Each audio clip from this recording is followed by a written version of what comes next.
Rochdale, in the sense that it was an apartment building, and a very open apartment building, very communal in nature, was like living in a village in the heart of a city. It had all the advantages of a city, being in the center of Toronto, in the downtown area. It had all the advantages of a village. In the sense you formed lasting friendships and relationships. You knew who your next door neighbor was. You met him frequently. You gossiped with him. Being outside of the building, again, is being back in the cold city.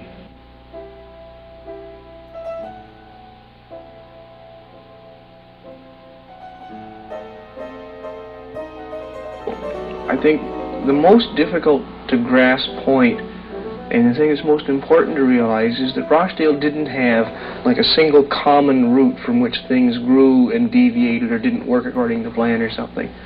From the very first meeting, when the concept was brought up, there was always conflict. There was always differing ideas, different motives, different goals.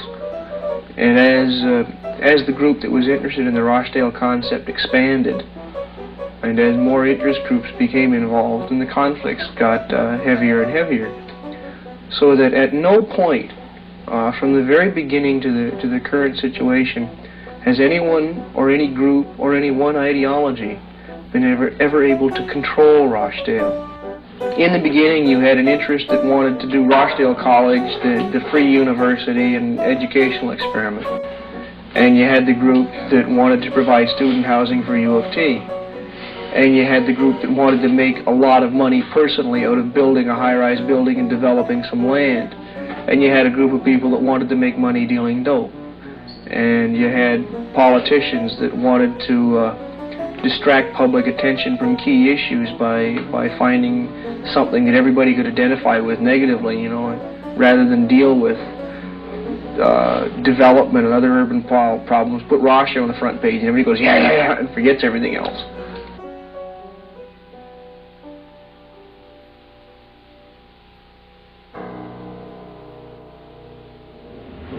Rochdale is a public event, right? It's a hotspot. It's not obvious to the people who come here, particularly those people who drop out of high school at the age of 16 and come here. There was a lot of that at one point.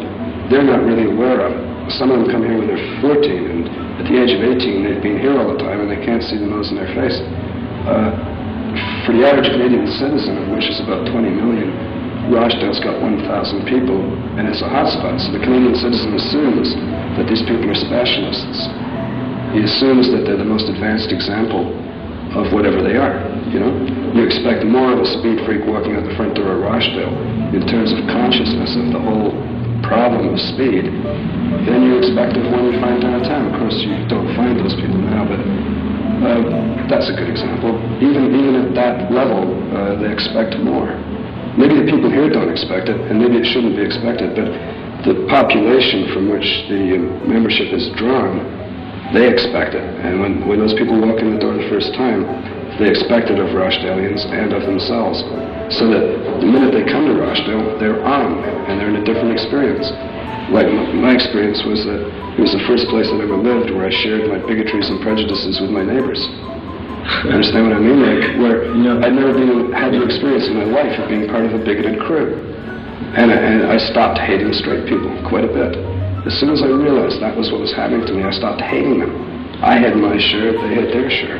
And I did hate them before that. I really did.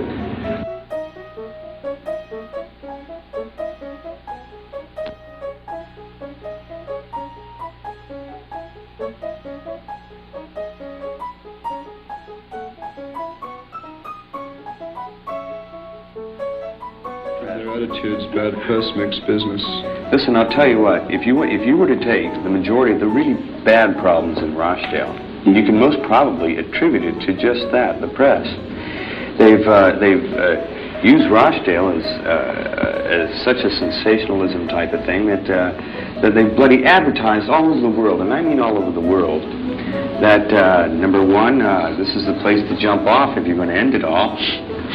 Because, like, if you took a consensus of the residents in this building that have ever flipped out and done their flying acts out the windows, versus the people who have just come here because it was a place to do it, you'd find one hell of a big difference. It brought in a lot of the dealers. It brought in a lot of the money because the Rochdale in the papers was just bloody. I couldn't believe it. You know, like some of the papers, man, it was like calling all kids. Calling all kids.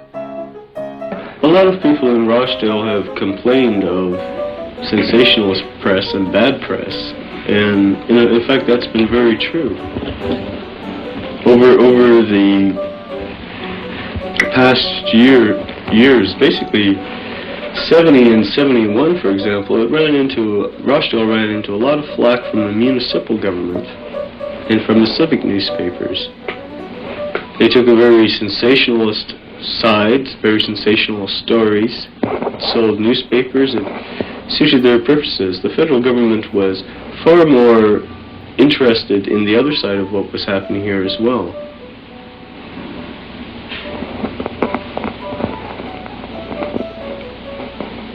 Together with this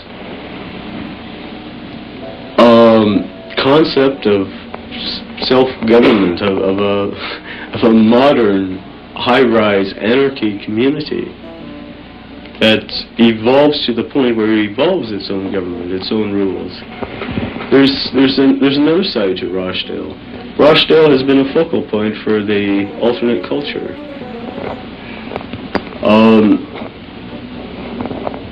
It's been a mecca through its build-up in the press as well, for thousands of people that were alienated from society, that were looking for something different. The mere physical structure of the building made it a fortress. It's an interesting thing. When they first built Rochdale, they were thinking of it as a residence. And they were thinking that people would come here while they were going to university, would live here for on and off for 4 years, and would leave again and be absorbed into the general culture, the general society at large. But in fact, Rochdale didn't work that way. The people going here were living an alternate culture. They weren't attending a straight university. And people that came here in 1968 are still here. They've lived here, they've gone away, but they've returned. And what has happened is the actual building of a community. Beyond 4 years of that, people have forged friendships and business contacts which will continue to exist. Far beyond, it's been an actual community that's been created, and it was totally unforeseen by either the people that built the building or CMHC, the federal government.